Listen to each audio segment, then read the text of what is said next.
ಸರ್ಕಾರದ ವಿರುದ್ಧ ಮತ್ತೊಮ್ಮೆ ರೊಚ್ಚಿಗೇಳ್ತಾ ಇದೆ ಗುತ್ತಿಗೆದಾರರ ಸಂಘ. ಇನ್ಫ್ಯಾಕ್ಟ್ ಪತ್ರ ಬರೆಯೋದ್ರ ಮೂಲಕ, ಹೇಳಿಕೆ ಬಿಡುಗಡೆ ಮಾಡೋದ್ರ ಮೂಲಕ ತಮ್ಮ ಆಕ್ರೋಶವನ್ನ ಹೊರ ಹಾಕ್ತಾ ಇದ್ದಾರೆ.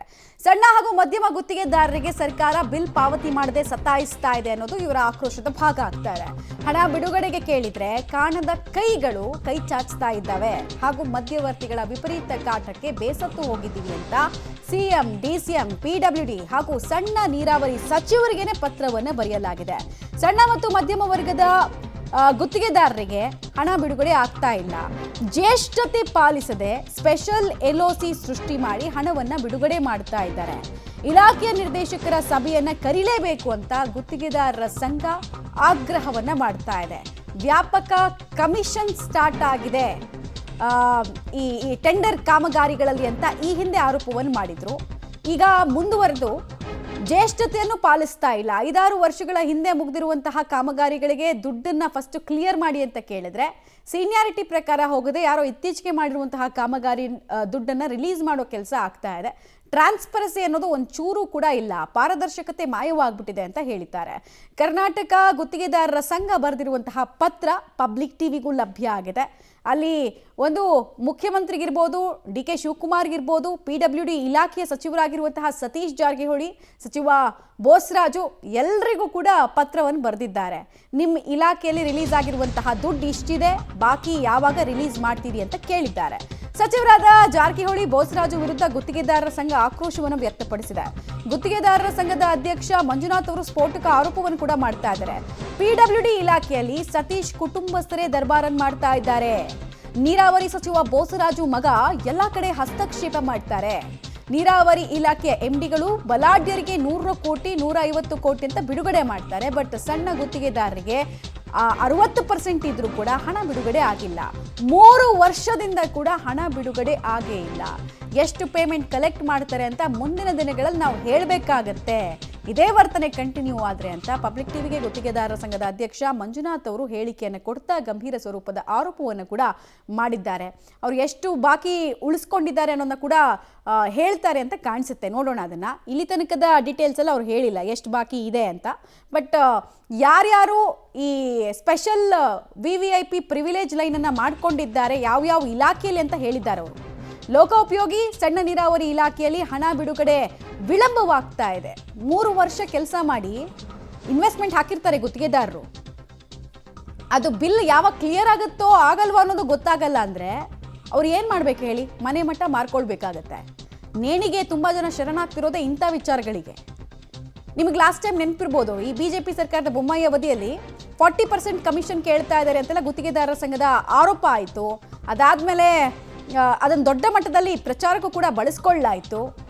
ಈಗ ಅಂಥದ್ದೇ ಆರೋಪ, ಕಮಿಷನ್ನ ಆರೋಪ, ಬ್ರೋಕರ್ಸ್ ಹಾವಳಿ ಬಗ್ಗೆ ಪ್ರಸ್ತುತ ಗುತ್ತಿಗೆದಾರರ ಸಂಘದ ಅಧ್ಯಕ್ಷ ಮಂಜುನಾಥ್ ಅವರು ಕೂಡ ಮಾಡ್ತಾ ಇದ್ದಾರೆ. 3-4 ಇಲಾಖೆಗೆ ಸಂಬಂಧಪಟ್ಟಂತೆ ಮೇಜರ್ ಆಗಿ ನಮಗೆ ಹಣದ ಸಮಸ್ಯೆ ಆಗ್ತಿದೆ ಅಂತ ಅವ್ರು ಹೇಳ್ಕೊಂಡಿದ್ದಾರೆ. ಸಣ್ಣ ನೀರಾವರಿ ಇಲಾಖೆ ಇರ್ಬೋದು, PWD ಲೋಕೋಪಯೋಗಿ ಇಲಾಖೆ. ನನಗೆ ಇದೇ ಇಲ್ಲಿ ಆಶ್ಚರ್ಯ ತರ್ತಾ ಇರೋದು, ಲೋಕೋಪಯೋಗಿ ಇಲಾಖೆಗೆ ನಾವು ಇಷ್ಟು ದುಡ್ಡು ಎತ್ತಿಡ್ತಾ ಇದ್ದೀವಿ ಅಂತ ಲಾಸ್ಟ್ ಬಜೆಟ್ನಲ್ಲೂ ಕೂಡ ಸರ್ಕಾರ ಹೇಳ್ಕೊಂಡಿತ್ತು. ಬಲಾಢ್ಯರಿಗೆ 100ರಿಂದ 150 ಕೋಟಿ ಬಿಡುಗಡೆ, ಬೇಕಾದವರಿಗೆ 150 ಕ್ರೋರ್ಸ್ ತನಕ ಕೂಡ ರಿಲೀಸ್ ಮಾಡ್ತಾ ಇದ್ದಾರೆ ದುಡ್ಡನ್ನ.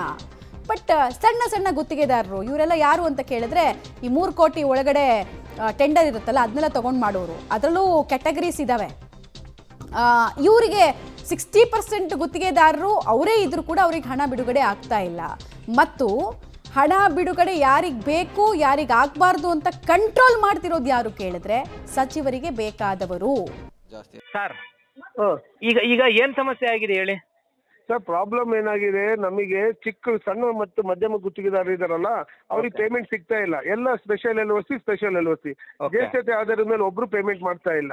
ಆಮೇಲೆ ಎಲ್ಲರೂ ಈಗ PWD ಯಾರೋ ಒಬ್ರು ಕಾಡು ಕೈ ಇಡೀ PWD ಕಂಟ್ರೋಲ್ ಮಾಡ್ತಾ ಇದೆ. ಆಮೇಲೆ ಇದರಲ್ಲಿ 4 ನಿಗಮಗಳಲ್ಲಿ 4 ಲೆಟರ್ ಬರೆದ್ರು ಕೂಡ ಅಲ್ಲಿ ಎಲ್ಲ ದೊಡ್ಡವರಿಗೆ ಪೇಮೆಂಟ್ ಮಾಡ್ತಾ ಇದಾರೆ ಹೊರತು 5 ಲಕ್ಷದಿಂದ 50 ಲಕ್ಷ ಇರೋರಿಗೆ ಯಾರಿಗೂ ಪೇಮೆಂಟ್ ಮಾಡ್ತಾ ಇಲ್ಲ. ಯಾರು ಕಾಣದ ಕೈಗಳು? ಕಾಡು ಕೈಗಳು, ಸಂಬಂಧಿಕರುಗಳು ಎಲ್ಲರೂ ಒಬ್ರೊಬ್ರು ಸಂಬಂಧಿಕರನ್ನ ಇಟ್ಕೊಂಡು ಇಲಾಖೆ ನಡೆಸ್ಬಿಟ್ರೆ ಹೆಂಗಾಗುತ್ತೆ ಹೇಳಿ ನೋಡೋಣ. ಇದು ಯಾವ್ಯಾವ ಸಚಿವರು ಸಂಬಂಧಿಕರು ಇಟ್ಕೊಂಡಿದ್ದಾರೆ? ಎಲ್ಲ ಈಗ PWD ಸಚಿವರು ಅವ್ರ ಸಂಬಂಧಿಕರನ್ನೇ ಕಂಟ್ರೋಲ್ ಮಾಡ್ತಿರೋದು ಎಲ್ಲರೂ. ಯಾವ ರೀತಿ ಕಂಟ್ರೋಲ್ ಮಾಡ್ತಿದ್ದಾರೆ? ಅದೇ ಎಲ್ಲ ಅಧಿಕಾರಿಗಳ ಮೇಲೆ ಅವರೇ ಇದೆಲ್ಲ ದರ್ಬಾರ್ ಮಾಡ್ತಿರೋದು. ಯಾವ ಅಧಿಕಾರಿ ಕೇಳಿದ್ರೆ ಅವರಿಗೆ ನಮಗೆ ಗೊತ್ತಿಲ್ಲ ಅಂತಾರೆ. ಯಾರನ್ನ ಕೇಳಬೇಕು? ಅವ್ರಿಗೇನ್ ಕಮಿಷನ್ ಈಗ ನೋಡಿ ಫಾರ್ ಎಕ್ಸಾಂಪಲ್, ಇಲ್ಲ ಹಂಗಂತಲ್ಲ. ಈಗ ಫಾರ್ ಎಕ್ಸಾಂಪಲ್ ಈಗ ನೋಡಿ, ಈಗ ಸೀನಿಯಾರಿಟಿ ಮೇಲೆ ಪೇಮೆಂಟ್ ಮಾಡ್ಬೇಕು. ಇವ್ರು ಹಂಗಲ್ಲ, ಎಲ್ಲ ಸ್ಪೆಷಲ್ ಎಲ್ ಒ ಸಿ. ಯಾಕೆ ಸ್ಪೆಷಲ್ ಎಲ್ ಒ ಸಿ ಅನ್ನೋದು ಯಾಕೆ ಇಂಟ್ರೊಡ್ಯೂಸ್ ಮಾಡಿರಿ ಇವರು? ಸ್ಪೆಷಲ್ ಎಲ್ ಒ ಸಿ ಅಂದ್ರೆ ಅರ್ಥ ಮಾಡ್ಕೊಳ್ಳಿ ನೀವು. ಈಗ ಸಚಿವರ ಕುಟುಂಬಸ್ಥರು ಯಾವ ರೀತಿ ಕಂಟ್ರೋಲ್ ಮಾಡ್ತಾ ಇದಾರಂತ ಇಲಾಖೆ? ಯಾರು ಇಲ್ಲಿ ಕೇಳಿ ಸರ್, ನಾವು ಸೆಕ್ರೆಟರಿ ಕೇಳಿದ್ರೆ ನನಗೆ ಗೊತ್ತಿಲ್ಲ ಅಂತಾರೆ, OSD ಕೇಳಿದ್ರೆ ನಮಗೆ ಗೊತ್ತಿಲ್ಲ ಅಂತಾರೆ, ಆಮೇಲೆ IFA ಕೇಳಿದ್ರೆ ನನಗೆ ಗೊತ್ತಿಲ್ಲ ಅಂತಾರೆ. ನಮ್ದು ಪ್ರಾಬ್ಲಮ್ ಕೇಳಿದ್ರೆ ಯಾರು ಗೊತ್ತಿಲ್ಲ ಅಂದ್ಮೇಲೆ ಮತ್ತೆ ಯಾರು ಮಾಡಿಸ್ಬೇಕು? ನಾವ್ ಯಾರನ್ನ ಕೇಳ್ಬೇಕು? ನೀರಾವರಿ ಇಲಾಖೆಯಲ್ಲಿ ಏನಾಗ್ತಿದೆ? ನೀರಾವರಿ ಇಲಾಖೆಯಲ್ಲಿ MDಗಳು ಬರೀ ಬಲಾಢ್ಯರಿಗೆ ದೊಡ್ಡ 100 ಕೋಟಿ 150 ಕೋಟಿ 200 ಕೋಟಿ ಯಾರಿಗೆ ಕೊಡ್ತಾರೆ ಅನ್ನೋದೇ ಗೊತ್ತಾಗಲ್ಲ. ಸಣ್ಣವರು 5 ರಿಂದ 50 ಲಕ್ಷ ಇರೋರು ಸುಮಾರು 60% ಇದ್ದಾರೆ. ಅವ್ರಿಗೆ ಪೇಮೆಂಟ್ ಕೊಡ್ಬೇಕಲ್ವಾ? 3 ವರ್ಷದಿಂದ ಅವ್ರು ಒದ್ದಾಡ್ತಾ ಇದಾರಲ್ವಾ ಅವರು? ಎಷ್ಟು ವರ್ಷದಿಂದ ಮಧ್ಯಮ ಮತ್ತು ಸಣ್ಣ ವರ್ಗ ಗುತ್ತಿಗೆದಾರರಿಗೆ 3 ವರ್ಷದಿಂದ ಪೇಮೆಂಟ್ ಆಗಿಲ್ಲ. ಪೇಮೆಂಟ್ ಆಗಿಲ್ಲ. ಸುಮ್ನೆ ಎರಡು ಇವ್ರು ಎರಡು force ಇಲಾಖೆಯಲ್ಲೂ ಕೊಟ್ಕೊಂತಾರೆ. ಕುಟುಂಬಸ್ಥರ ಹಸ್ತಕ್ಷೇಪ ಇದೆಯಾ? ಎರಡೇನು ಇವರು ಅಷ್ಟೇ, ಬೋಸರಾಜು ಮಗ ಅವರೇ ಎಲ್ಲ ಹಸ್ತಕ್ಷೇಪ ಮಾಡ್ತಾ ಇದಾರೆ. ಓಕೆ. ಯಾಕೆ ಬರ್ಬೇಕು ಮಧ್ಯದಲ್ಲಿ? ಸರ್ಕಾರದ ಇಲಾಖೆಗಳಲ್ಲಿ ಗುತ್ತಿಗೆದಾರರು ಹಣ ಬಿಡುಗಡೆ ಮಾಡಕ್ಕೆ ಕುಟುಂಬಸ್ಥರ ಹಸ್ತಕ್ಷೇಪ ಮಾಡ್ತಿದ್ದಾರೆ. ಹೌದು, 100%. ಇಷ್ಟ ಬಂದ್ರೆ ಹಣ ಬಿಡುಗಡೆ ಮಾಡ್ತಿದ್ದಾರೆ. ಇಷ್ಟ ಬಂದ್ರೆ ಹಣ ಬಿಡುಗಡೆ ಮಾಡ್ತಾರೆ. ಒಂದು ರೀತಿ ನೀತಿ ಇಲ್ಲ. ನಮ್ಮನ್ನ ಕರೆದು ನೀಟಾಗಿ ಮಾತಾಡ್ಬೇಕು ಅನ್ನೋದಿಲ್ಲ. ಯಾರನ್ನ ಕೇಳಿದ್ರು ನಮಗ್ ಗೊತ್ತಿಲ್ಲ ಅಂತಾರೆ. ಈಗ ನೀವು ಪತ್ರ ಬರ್ತಿದ್ರಲ್ಲ ಸರ್? ಹಾ, ಪತ್ರ ಬರ್ತಿದ್ದೀರಾ? ಬರ್ತಿದೀವಲ್ಲ ಸರ್, 2 ಲೆಟರ್ ಬರ್ದಿದೀವಿ. ಏನ್ ಅವ್ರಿಗೆ ಉತ್ತರ ಬಂತ ನೇರವಾಗಿ ಅವ್ರ ಕಡೆಯಿಂದ? ಹೇಳಿದೀವಿ. ಇಲ್ಲ, ಬಂದಿಲ್ಲ. ಅವ್ರಿಗೆ ನೇರವಾಗಿ ಹೇಳಿದೀವಿ. ಯಾರಿಗೆ? IFA ಹೇಳಿದೀವಿ, OSD ಹೇಳಿದೀವಿ. ಅವರಿಗೆ ತಿಳಿಸಿ, ಸಾಹೇಬ್ರಿಗೆ ತಿಳಿಸಿ ಇದನ್ನ ನಿಲ್ಸಿ ಅಂತ.